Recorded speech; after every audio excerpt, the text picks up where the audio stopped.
Como presidente de la Nación Argentina, no tengo miedo, ni les tengo miedo,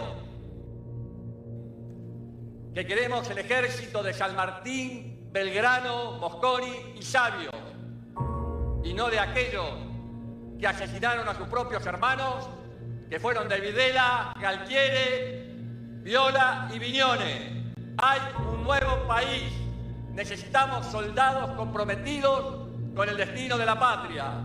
Y como presidente de la Nación Argentina, vengo a reivindicar un ejército nacional comprometido con el país y alejado definitivamente del terrorismo de Estado. Señores oficiales y suboficiales, les pido fuertemente ese concepto y esa filosofía que definitivamente los incorpore a la construcción de la patria que los argentinos necesitamos. Muchísimas gracias.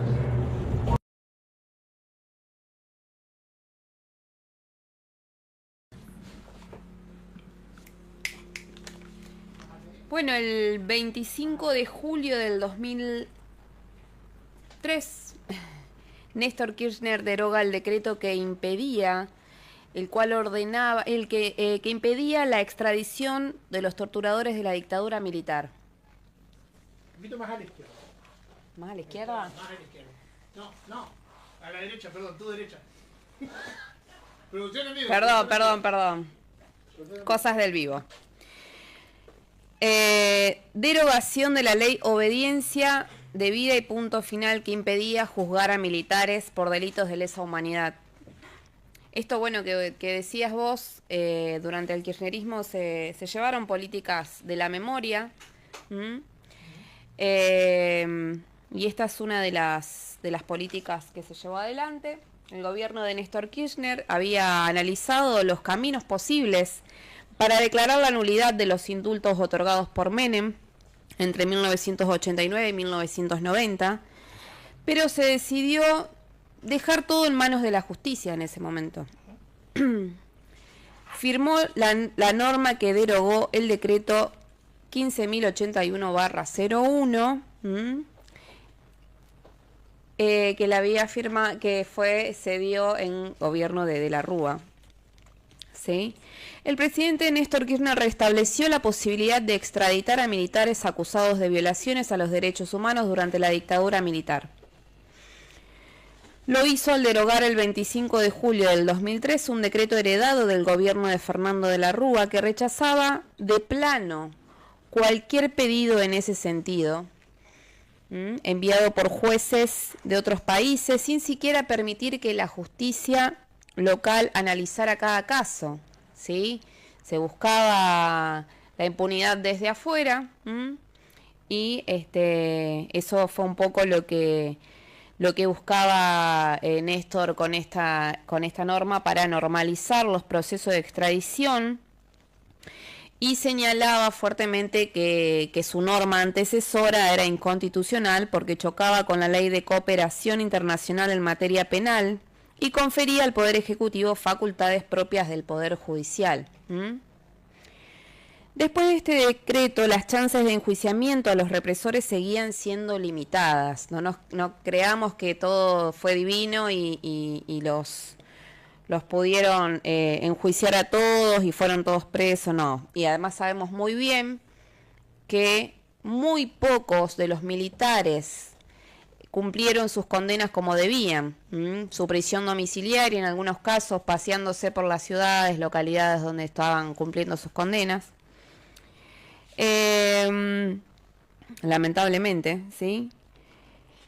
Después de este decreto, entonces, las chances de enjuiciamiento a los represores seguían siendo limitadas, porque la Corte Suprema no se expidió sobre la validez de las leyes de obediencia y punto final que exculparon a muchos militares. En los casos en que la justicia disponía, se abría el proceso de extradición y a su vez lo que se buscaba era que el gobierno tuviera la última palabra, ¿sí? En parte esto fue para recomponer la imagen internacional, para tener autonomía además, pero también para restablecer el funcionamiento de las instituciones que hasta el momento, venían en detrimento, que venían en una decadencia total, donde se manipulaban a favor de los poderosos, ¿sí? Del poder hegemónico. Nada diferente a lo que nos está pasando hoy en día, pero bueno. Lo que incluía principalmente también la plena administración de la justicia, en la búsqueda de una justicia más transparente, ¿sí?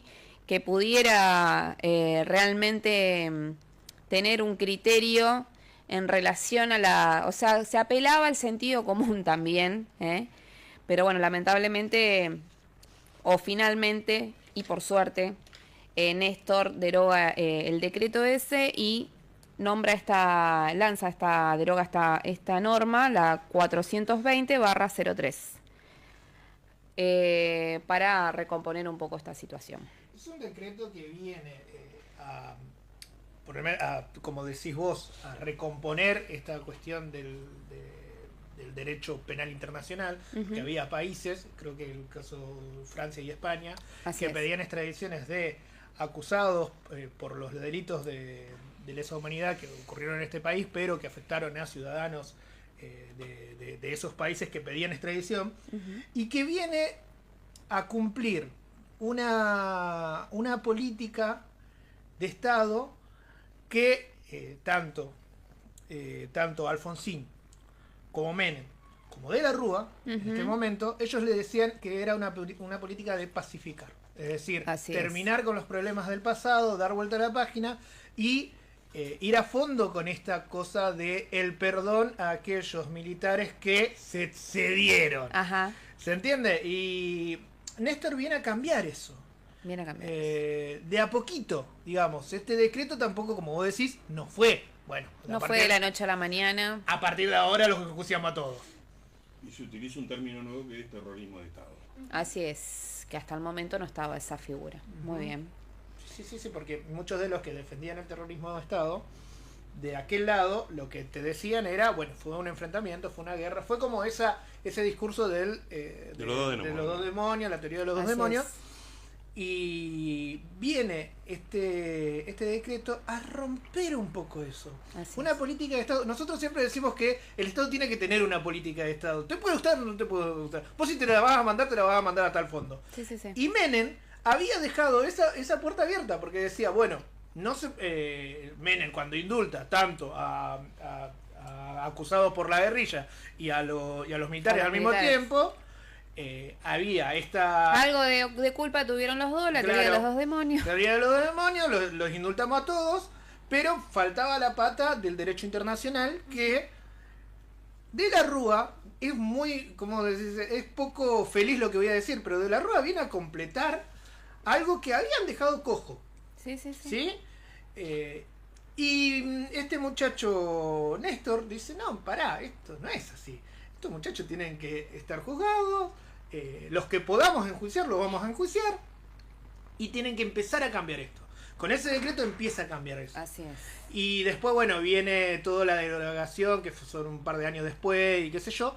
Pero ya con eso fue como poner en algo institucional lo que venían sosteniendo con lo simbólico. Bajar los cuadros, así es, que fue muy simbólico, pero que no estaba sostenido en nada. Si el tipo bajaba los cuadros y no hacía más nada, digamos, era un tipo que bajó los cuadros. Exacto. ¿Se entiende lo que digo? Entonces, en esta cuestión hay una política de derechos humanos que tuvo un rumbo y que desgraciadamente se empieza a truncar con los gobiernos que vinieron después. Sí.